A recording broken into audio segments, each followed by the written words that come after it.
राधे राधे दोस्तों, RRB NTPC का day 38 का प्लान मैं लेके आ गई हूँ, 90 डेज़ चैलेंज वाला। और इसमें आपको पीवाईक्यू टेस्ट ज़रूर देना है। पीवाईक्यू सैटरडे संडे मैं हमेशा रखती हूँ, मैं हमेशा कहती हूँ, लेकिन टेस्ट हमेशा देना है। टेस्ट का ये रहता है कि क्विक रिवीजन भी हो जाता है और इससे आपको ये पता चल जाता है आपने जो पढ़ा है वो आया है या नहीं। मैं बार-बार ये कहती हूँ, टेस्ट ज़रूर दीजिए। पीवाईक्यू आप रोज़ नहीं दे सकते, कोई प्रॉब्लम नहीं है, रोज़ उनके लिए मैं कहती हूँ जैसे 1-1-2 दिन छोड़ के दें। जो जैसे कुछ भी जैसे बाहर जॉब नहीं कर रहे हैं या कोई वर्क नहीं करते हैं घर पे, स्पेशली जैसे नॉर्मल बैठ रहते हैं, फ्री रहते हैं, तो वो जो पढ़ाई सिर्फ़ करते हैं, मेरा मतलब ये है।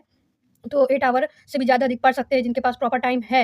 और 8 आवर मैं इसलिए भी देती हूँ कि कम से कम 8 आवर से नीचे नहीं पढ़ना है, अधिक हो जाए वो अच्छी बात है कहते हैं, तो लेकिन उससे कम नहीं होना है। और दूसरी चीज़ ये है कि टेस्ट ज़रूर देते रहना है। मैथ का मैंने आज सिलेबस रखा है ज्योमेट्री, ओल्ड क्वेश्चन मैं हमेशा कहती हूँ पिछला रिवाइज़ करिए, उसके पहले 5-10 क्वेश्चन जो भी आपने इससे पहले पढ़ा है, उसको लगाइए। एलिमेंट्री अलजेब्रा पढ़ा था जैसे आपने इससे पहले वाले मैंने दिया था चैलेंज में, तो आपको उसमें जो उसके जैसे 5-10 क्वेश्चन लगा लिए, फिर नया चैप्टर स्टार्ट करते हैं, उसको पढ़ते जाइए। मैं 2 डेज़ का देती हूँ हमेशा, कोई भी चैप्टर होता है 2 डेज़, यदि किसी को लगता है नहीं आ रहा है, तो आराम से फिर वो 1-2 दिन और एक्स्ट्रा बढ़ा सकते हैं अपने अकॉर्डिंग। बट ज़्यादा दिन का लेट मत करिए क्योंकि ये रहता है आपको रिवीज़न भी करना, उसमें समझना भी है। तो मैं चाहती हूँ कि मैंने भी अपना जैसे टारगेट रखा है कि 60 डेज़ में मैं सोच रही हूँ जितना जल्दी हो सके सिलेबस पूरा हो जाए, फिर 1 मंथ पूरा रिवीज़न करना ही रह जाए। जैसे कि जो कुछ नहीं आ रहा है इससे पता चल जाएगा तो वो रिवाइज़ के लिए हो जाएगा।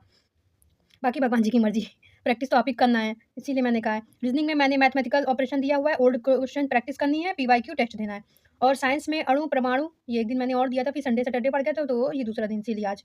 मोल संकल्पना और जनसंख्या नगरीकरण।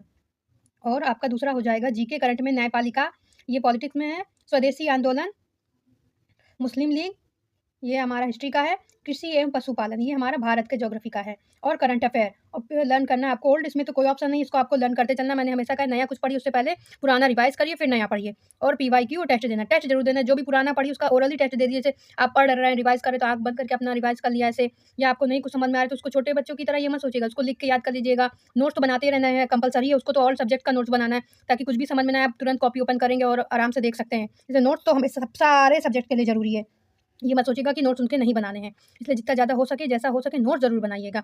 नहीं पढ़ रहे हैं, अणु पढ़ा है, परमाणु तत्व नहीं पढ़ा है, अणु का पढ़ा है तो सिर्फ़ उसी का नोट्स बनाइए, लेकिन नोट्स बनाइए। नहीं पढ़ रहे हैं, छूट गया, नहीं समझ में आ रहा है, कोई बात नहीं, लेकिन जितना पढ़ा है उसी का ही नोट्स बनाना, नोट्स तो सबसे कंपल्सरी है। मैंने टेलीग्राम चैनल का लिंक दे दिया है और इंस्टाग्राम में मुझे फॉलो करिएगा और मेरे चैनल को सब्सक्राइब कीजिएगा, मुझे सपोर्ट कीजिएगा।